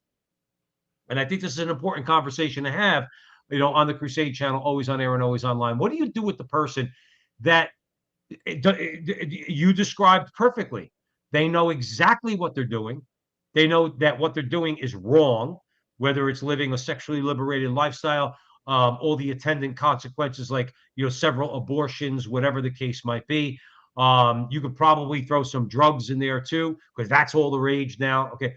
What do you do with that person who's not living or is living detached from reality because they think that they're actually achieving some sort of happiness by living this way? And then in that, they want to then promote that, what they do in their life, throughout society and through the law. Now, you have to fight that, obviously. But this is where, real quick, this is where Esselins, this is what he's talking about. He says, unreality. Now, this is an important line, I thought, okay? Unreality must be backed up by power. And the more insane your demands are, the more power it will take to get people to go along. Every school, every library, every film and television show, every municipality, every landlord, every business, every church must agree. Even silence is a threat. The purveyors of the unreal must fear that behind the mild and sad look in my eyes, though I say not one word, gleams the truth. You are a man, not a woman, and you're a woman, not a man. Notice now the point is, again, Joe, agreeing with you that in a person's personal struggle with sin and their journey towards Christ and salvation, that's one thing. He's talking about that too, but he's talking about the people who then fall to the level you're talking about, Joe, and they have no intention of repenting. Not only do they not intend to repent, they intend to take their bad ideas and, using power, impose it on the rest of society. That's where the danger clearly is. We have to fight against that. The problem in our country is in Adams, John Adams, founding father, I think, hit it on the head. He said it doesn't work. Our society, our government will not work with amoral people. That's why religion is important. You see, our society is no longer a moral society. Like in a perfect situation, it's like a father in a house. The father is the rudder. You're supposed to guide the house, and the direction a father should guide the house is to heaven. I'm guiding my children to heaven. That's my job. My wife's job, I have to guide her to heaven too, and she has to guide me to heaven. That's what the vocation of marriage is. We're helping each other to get to heaven. Our society, if it was healthy, we would have leaders that were doing that. And the job of a leader is to say, just like the job of a father is to say, if you're doing something that is not good for the society or for yourself, that person has to correct it. And through sometimes power, you say, well, listen, I'm going to make a law. And what is a law? It's binding. And if you do this, there will be a penalty, like drinking and driving or buying narcotics. There's a penalty. You do this, there will be a consequence, just like a father. I told you not to do this. You did it. Well, there's a consequence to it. So hopefully you don't do it again. But and clearly that's the job of society. And that's one of the things we talked about with Dr. Deneen, how the left basically does not want anything imposed upon it. The idea of authority is a foreign, everything they push back on because somehow that authority is coming from a bad place. As if a father doesn't love his son. I tell this to my children all the time. I will never say anything that will hurt you. Ever. There will never be something out of my mouth, meaning like I'll never instruct you in a way that will hurt you. I'm always going to direct you to the good. A leader should be doing that, but sadly our leaders are confused. But why does God give us free will? Getting back to the conversation. You can't force somebody to do what's right. You see, God doesn't even do that. You see, that's what our society misses. That's the value of religion. Religion guides people to the good. You see, if I was forming a society, if I was a founding father, obviously I'd want it to be a Catholic society, but I also am a realist and not everybody is going to come into the Catholic Church. I wish they would, but let's be honest, even Jesus Christ didn't have that success. People rejected him. He was God. They're sure as heck not going to listen to me if they didn't listen to him. But I would permit religion. Those who don't are missing it because man needs God. And God is the rudder. But God permits you to choose. You see, you can't force your will on somebody. You see, ultimately, societies that do that, you replace one totalitarian leader with another. It doesn't last long. You have to allow a structure whereby people figure it out for themselves. And religion does that. That's why Christ taught in parables. He could have told the people what was the right thing, but he told them a relatable story. And in that story, they could figure it out for themselves because he knew enough that a good teacher gives you the room to figure it out. And I'm not going to tell you. And that's what a healthy society does. But we don't have that anymore. Our society is sick. It's amoral. And frankly, the rudder is lost. And that rudder is God. And until that returns, Joe Pasillo, I got news for you. The society is going to remain sick, and there's no politician that's going to fix it. No, I know. I like the way and then we'll move on. I want to try to get to a couple more things before the end of the show on the Crusade Channel, always on air and always online at crusadechannel.com. Esalen again. I mean, this is why most people really need to, and I have to take this advice myself. I have COVID. I mentioned that. All right, I've been on quarantine. Okay, I'm trying to read more. I shouldn't need COVID as an excuse, but this is why we have to read more. All of us. I don't care if you're reading somebody who's preaching the truth. I don't care if it's Anthony Esalen. I don't care if it's Patrick Deneen. I don't care if it's E. Michael Jones. We have to read more. Esalen puts it. He says, deep in our hearts, we know how frail our web of nonsense is. I think, Joe, he's been watching the Frontline with Joe and Joe, and he said should something like be. that. If he's not, he should be. But he says one good cold puff of the truth would cause it to shrivel and die, talking about this web of nonsense. May God in his grace bring that truth to our souls before now this is the key, before an unforgiving nature brings it down upon our heads. Either way, the truth will win. It's like you always say, Joe. In other words, you don't believe in gravity, go jump off the roof. Okay. If you don't want to listen before the consequences happen, okay, where he's saying, may God bring his grace to you and bring that truth to your soul. But if you're not going to accept that grace, okay, what you're going to get on slammed down in your head is nature. And when nature revolts against you or reacts against you, okay, then you better watch your butt, because then it's kind of like too late. That's like, let me give you a very concrete example.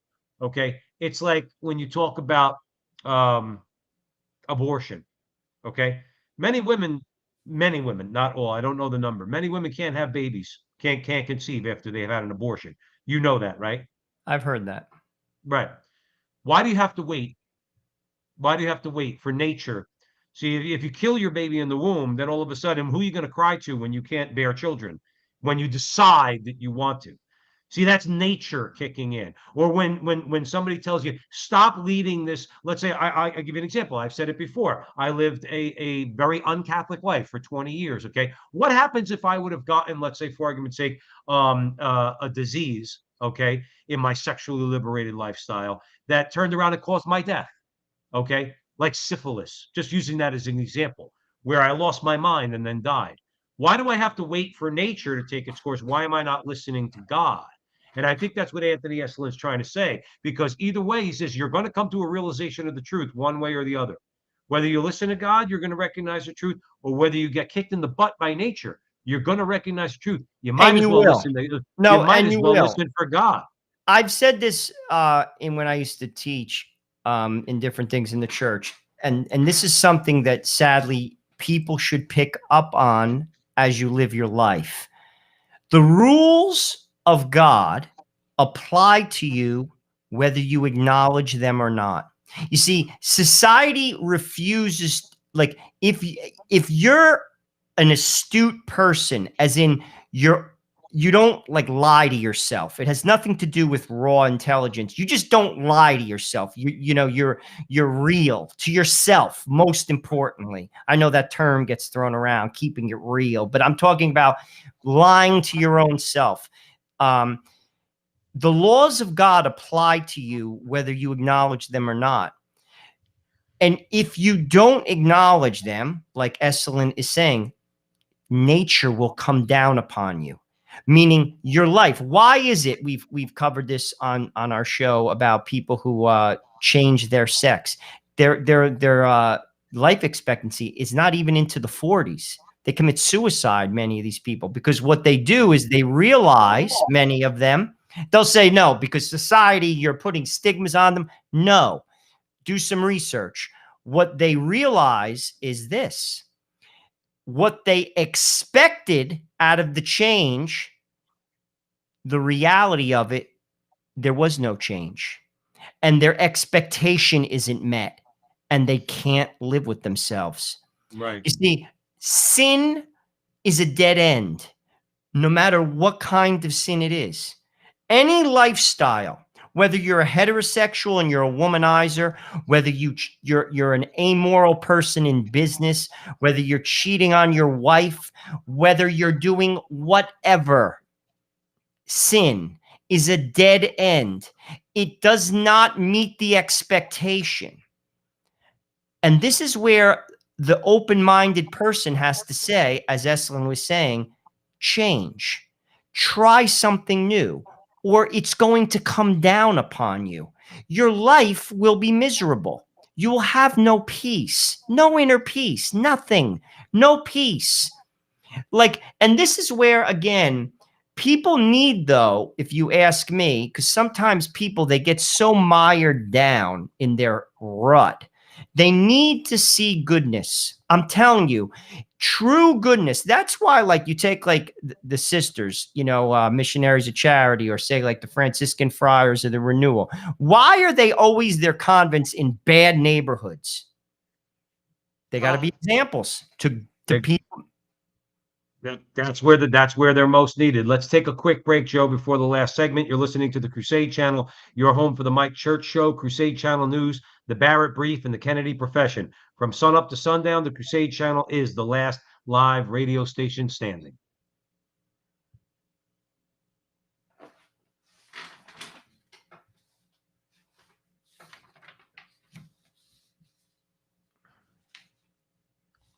Welcome back, everyone, to the front line with Joe and Joe. Joe Pasillo and Joe Resinello weigh in the breach on the Crusade Channel. Always on air and always online at crusadechannel.com, the last live radio station standing. So, Joe, let's move on. Great article by Anthony Esselin. And I think you know, people should read it, even though we covered it pretty good here. But I think that's the thing. It's like, you know, we're living in this universe that's detached from reality. Okay.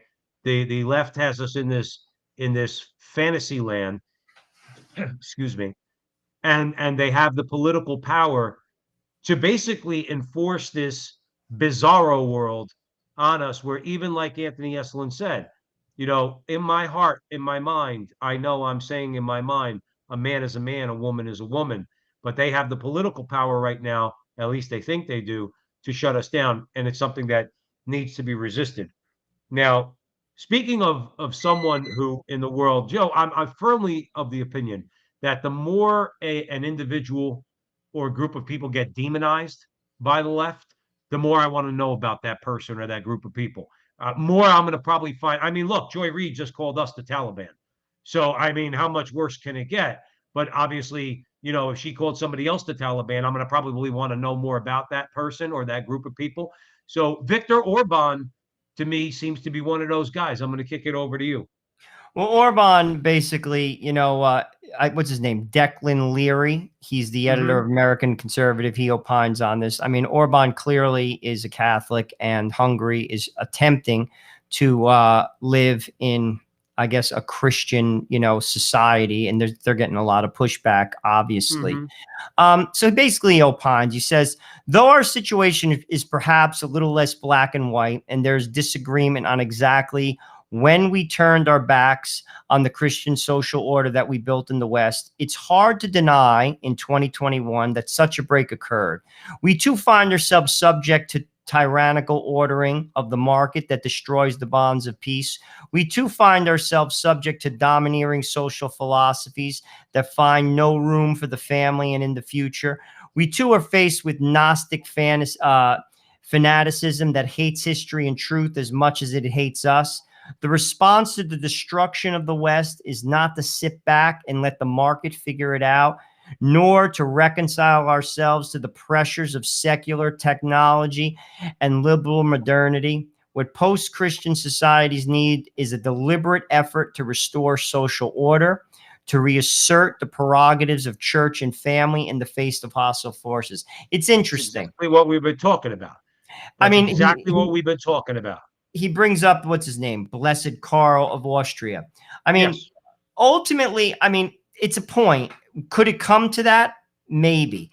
You see, the thing is, I think about this sometimes because about our own society, and he's talking about the struggles that they're having in Hungary. Clearly, they have struggles. The EU is coming down on Poland and Hungary, like, to be honest with you, on stink on you know what. I mean, in plain English, they're for really, this reason, Joe. Oh, absolutely. There's no question. They're standing up. They're standing up against the oligarchs. I mean, but just say, for instance, like in our own society, because I think this culture war, I mean, I'm very interested to see what happens in 2024. And let's just say, for argument's sake, I can't predict what's going to happen. Say Trump is to win. Just say he is to win. He runs and he wins. I clearly think he's going to run. Whether he wins or not is here nor there. But say he does. Joe, you do realize that if he wins this in this country, people are going to go effing berserk. Right. Like berserk in a way that I actually think it's going to make what we saw the first time around look like. But Joe, I know what you're saying, but here's the thing. Orban here is talking in the quote you wrote. He's talking about a reassertion of our No, but prerogative. this is where I'm getting at. Say Trump and, like what I would say, rational-minded people asserted themselves to a degree and stomped them out through violence. Would it last? No, but I'm not recommending that. And I know what you're saying. No, it wouldn't, to answer your question. Okay. In other words, you could put something down with violence. I don't think it's going to last very long. It'll beget more violence. We know that as Catholics. I think violence is sometimes necessary, but in self-defense, to be clear. Okay. We don't want to be that. I'm talking about standing up, though. I'm not talking about using violence. I'm talking about standing up in the face of all things like Viktor Orban and the I forgot the president of Poland's name, okay, and everything that they're going through there. In other words, when it comes to immigration, when it comes to LGBT, when it comes to struggles with those in their societies that want to legalize abortion, okay. But what they're saying is, and what Orban's saying is, what we need in this world are individual nations, okay, individual nations with the backing of the church asserting Christian prerogatives, and particularly Catholic prerogatives. So that, let's say, for you, let me ask you a question. Do you think that your average Protestant in America, evangelical who's conservative, do you think that they're going to have a problem with Catholic Viktor Orban banning abortion or gay marriage? They're not going to have a problem with that. They're evangelicals. They're not Catholic, but they're not going to want to ostracize Hungary or Poland for, let's say, standing up. You think they're going to want to ostracize Hungary and Poland for, let's say, enforcing immigration laws that protect their borders? So it's not a matter of them being Catholic and doing that. What they are, though, is they're Orban's talking about reasserting what is right and good. In other words, and making it known that you're doing that. And that, to me, is what's important. It's standing up against the face of all this evil that's going on out there that they're trying to ram down our throats. And what happens? He's the bad guy for doing that. Oh, of course. I mean, you take people in our own society to a degree. Donald Trump, listen, he didn't say things the way they should have been said in many cases. Clearly, he has, it's one of his down, points. Donald Trump can't communicate in, a way that's a positive way. He doesn't have a lot of polish. He can have polish, but in his communication skills. But I'll be honest with you, a lot of the things he did were good, and had very good outcomes for America, for the economy I mean, how much success did he have in the Middle East? With regard to bringing people together. I mean, Right. gosh, who accomplished that? Do you know that Barack Obama would kill for Donald Trump's record in the Middle East, taking the Jerusalem, the capital, take that out of it and take the Israel piece out of it? Let's just talk about the agreements that came together through nations through his presidency. Obama would be waving that around left and right. There's no question about it. Trump showed a lot of good for his ideas, but it's rejected. Joe, the good is always rejected by the bad. People, like John says that in the gospel. I mean, they prefer darkness to the light because the light brings out their darkness. I mean, it's just the way it is. You always have to fight the good fight. I mean, we're all here to fight the good fight. All Catholics should stand up for the truth. We do it by voting, number one. Well, that should be the first. But remember, voting takes place once every 2 years or every 4 years. What I like about Declan Leary's article, and this is what struck me more than just wanting to talk about Viktor Orban. I think Father Zulsdorf too. He included this article in his blog, and part of it is about standing up. In other words, that's why they mentioned Blessed Karl. In other words, Karl went back to try to reestablish his throne. I believe he was exiled. I don't know a lot about Hungarian history, but I believe he was exiled. He came back to try to reclaim his throne, and he failed, but he tried. You see, that's the idea, is that he didn't just give up. Declan Leary, now, this is where I think that we have to hammer this home to conservatives. Joe, you tell me. I'm going to read it to you, but I think it's spot on, okay? He says, quote, "On the one hand, we can let it run its course, talking about all of this nonsense that we're up against, okay? We could pay the price in deaths of despair, family destruction, deracination from place, the death of tradition, and a million other untold miseries. On the other hand, we can do something. We can do something. You fight fire with fire, or you can fight fire with water, but you cannot fight fire with sitting still and saying, well, now I really think if you stop to consider it, you'd realize that your unrelenting attempts to turn me into ash and smoke violate the implicit principles of the Declaration in these important ways.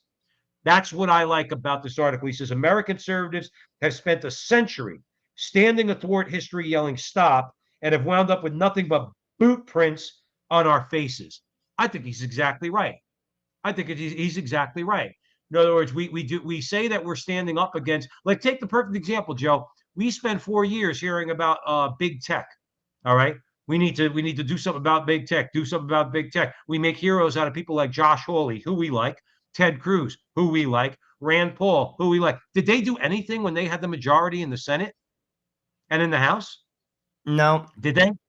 Did they? Did they stand up? They talk a good game. Oh, we're conservatives and we're pro-life and all this, blah, blah, blah. But then when it comes to push come to shove, they don't do anything. Well, you know what it is? I think it comes down to rocking the boat. That's the thing I liked about Trump, to be truthful with you. You see, and that's why I think they hated him, including Republicans. Trump was willing to rock the boat. You see, when you're rich, a lot of these Republicans, it's like I'll use John Roberts as an example. Why should he rock the boat? The boat works for John Roberts. The boat doesn't work for me as a Catholic, like middle-class guy trying to raise a family. But it works for John Roberts. He's probably worth about $10 to $20 million. He's got a Harvard law degree. He has so much like earning. I mean, he could write a book, make millions of dollars at the drop of a dime. Like, it works for you. Why would you rock the boat? You see, that's one of the things that I really liked about Trump. He was willing to do that. The way he went about it, sometimes he cut off his nose to spite his face. But that's why they don't do it, I think. They're not like, they have no skin in the game because they've already won. Like Josh Hawley does it, I give him credit. But Josh Hawley's another one. Dude, he's got a Yale law degree. Do you know how much money Josh Hawley could make if he wasn't a senator? Dude, ridiculous. Like, he's of the, like, does that make you think that he actually could do something to change things because he can go out and make $1 gazillion and instead he's trying to actually, because I'll be honest with you, when we talk about conservatives, we went through it a little bit with Patrick Deneen in our interview with him. You know, when you talk about conservatives, what are they conserving? Josh Hawley is the kind of guy, he actually is a conservative. And from what I could gather, also from an economic point of view, he's not a knee-jerk, don't question the free market conservative. He actually cares about workers' rights and trade deals, while at the same time he cares about marriage and abortion. In other words, he to me is a true conservative. But let me touch on this about the marriage and abortion. I pray to God he would run in 2024, because now here's a guy who does come across well and could be much more effective, I think, than Donald Trump. But I'll tell you what, you mentioned marriage and abortion. Do Americans care enough about that to back someone like that they're going to win? I think so. You want to know why I say that? Remember the story we covered on the Crusade channel of it was a couple of months ago, where we looked at the numbers of those who are fist in the air for abortion and fist in the air against abortion. In other words, when you talk about the people that make abortion their number one issue, we crush them. In other words, pro-life people make abortion. We crush them. The people who are actually fist in the air, that's their first issue, aren't a big part of the Democrat Party and aren't a big part of the Republican Party. Those are people that kind of would be like, okay, well, if abortion's legal, it's legal. If it's not, it's not. I'd like to see it legal in the first trimester, but like, this is what they would say. And yes, those people I think would vote for Josh Hawley, even if Josh Hawley, let's say, was an abortion abolitionist. I don't know if he is. He might be one of the heartbeat guys or first trimester guys. I don't know. Okay. But my point is, yes, that guy can get elected. We all know, Joe, in this country that the vast majority of Americans do not recognize a man and a man as a legitimate marriage, or a woman and a woman. Those are No, I fake. get it, but They I think will that not. there's a lot of people that don't care. You see, because they don't think past their front door. Like, people who, to be honest with you, who are thinking about society as a whole know that there is no substitute in marriage from a man and a woman. That's what marriage is. And that's the building block of society. And anything that gets on the same plane as that devalues the most important building block of a society. But people don't think like that. Again, our society has become shallow. Like, I know people, listen, I know good people who I have as you do. We're not for people who may not know, I don't just hang out with Catholic people. I have all types of friends. In my neighborhood, while most people are probably baptized Catholics, they don't go to church. But I would recognize many people in my neighborhood as people of quote unquote goodwill. Like, they'd help you if you were hurt, or frankly, you could have a human conversation with them. You're not going to talk about Aquinas, but you're going to have a conversation. Point being, I bring that up. Same-sex marriage isn't driving them. They don't care. They don't care about abortion unless it's their daughter. Like, this is because, again, people don't take their faith seriously. It's not a value. Like, everyone else is valued, people like myself who have kids, their value is, I want my kid to get into an ass-kicking college. That's what everyone shows on Facebook. My kid's in this school, my kid's in that school, because I want my kid to make a ton of money. That's what they value. Meanwhile, you go to that college, you lose your soul, and you wind up in hell. What good is the degree? No, I mean, this is where we've lost our rudder. You see, this is why it's not a political solution. And I got news for you. Like, I learned that from Trump. Like, we obviously, Joe, you're right. We have to, I vote, trust me, I vote, and I try to speak the truth and educate people and talk the talk.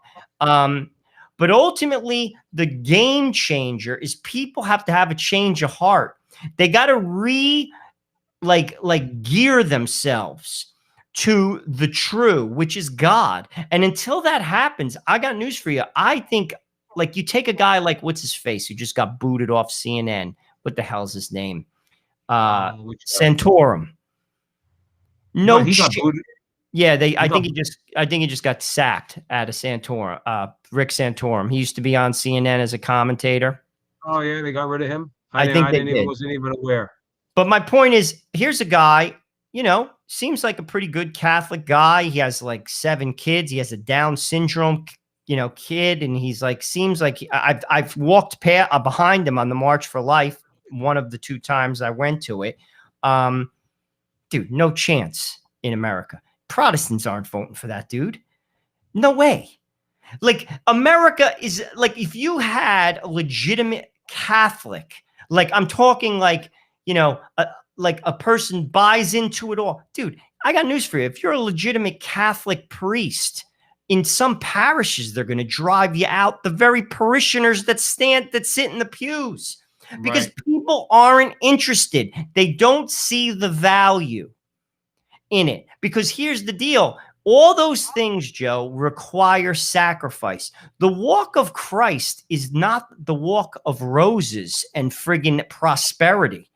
I got news for you. For all you people out there who think that that's the walk of Jesus Christ, you're highly mistaken.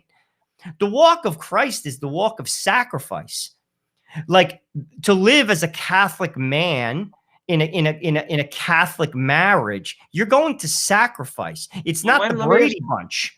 Well, let me ask you a question. I mean, obviously, if people are not willing to sacrifice, and we do need a little sackcloth and ashes, which probably is not going to happen. I admit I do not fast nearly as often as I should. I pray every day. I pray the rosary. I'm not fasting the way I should. But let's assume I did. Okay, let's assume a lot of people did. But at some point, Joe, the pain's going to come. It's We already mentioned here. we mentioned earlier about it. Well, it's not yet because the market's still doing good. People still feel fat. You could still make, you could still do a $10,000 trade in the stock market, and 2 days later, be worth about 17, 18 grand. You got stocks going all over the place, all these things that are going on. People are still feeling pretty good, even though inflation's up. It hasn't hit home as much as it's going to in the future, like higher gas prices and things like that. My point is, when do you think the pain's going to come? Because obviously, these people, in their brazenness, Joe, they feel no pain. They don't feel a damn thing.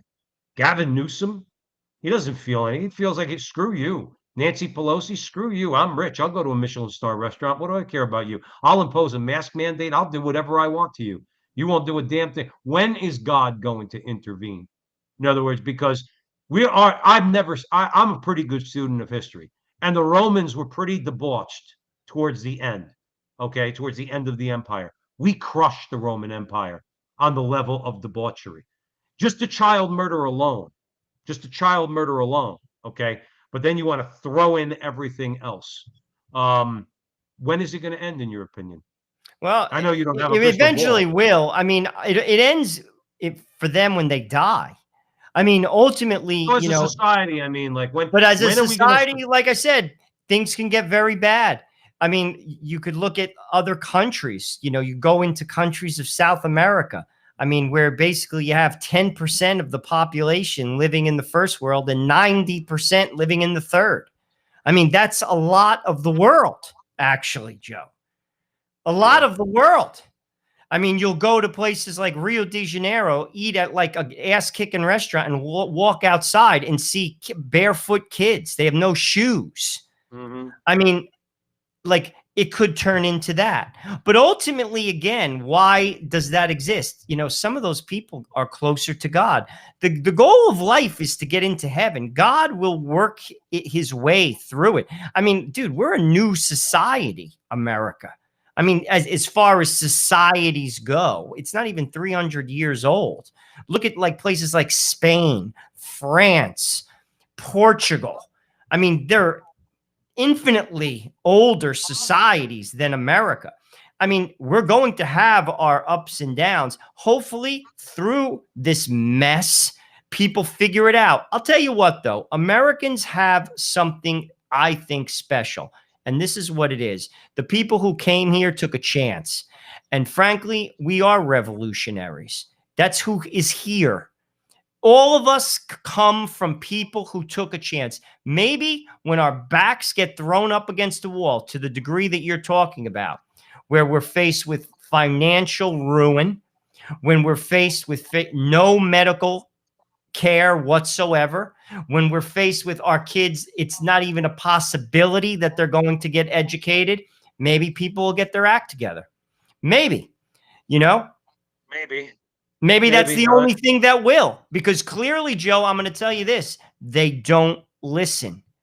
Like, I'll be honest with you, people in my own family, they don't listen to things that are, frankly, if you ask me, they're base hits. We're not talking about deep theological truths like philosophical conversation. I'm talking about base hits. They don't listen. And frankly, it shows in their life. Well, that's one thing I will always say, and I try not to be judgmental, but that's one thing I'll say about the same thing amongst my friends and family. It shows. It shows. No, it showed in my life though. So the thing is, I'm not pointing the finger. It showed It's in my not life. being judgmental. It's just having eyes. Yeah, right. Having eyes to see is that it's like the saying goes, how's your worldview working out for you? I know my worldview 10, 15 years ago or 15 years ago or more sucked. That's why I lived a terrible life. In other words, and it's like you always talk about, it requires a change. But you're right. So many people I know in life, it's like they're going through so much. Okay, when do you bend the knee? When do you change? But Joe, unfortunately, we have to leave it there. No, it's true. So yeah, so we're gonna have to run now. So thank you for listening to us on the Crusade Channel, your home for the Mike Church Show, Crusade Channel News, the Barrett Brief, and Kennedy Profession. From sun up to sundown, the Crusade Channel is the last live radio station standing.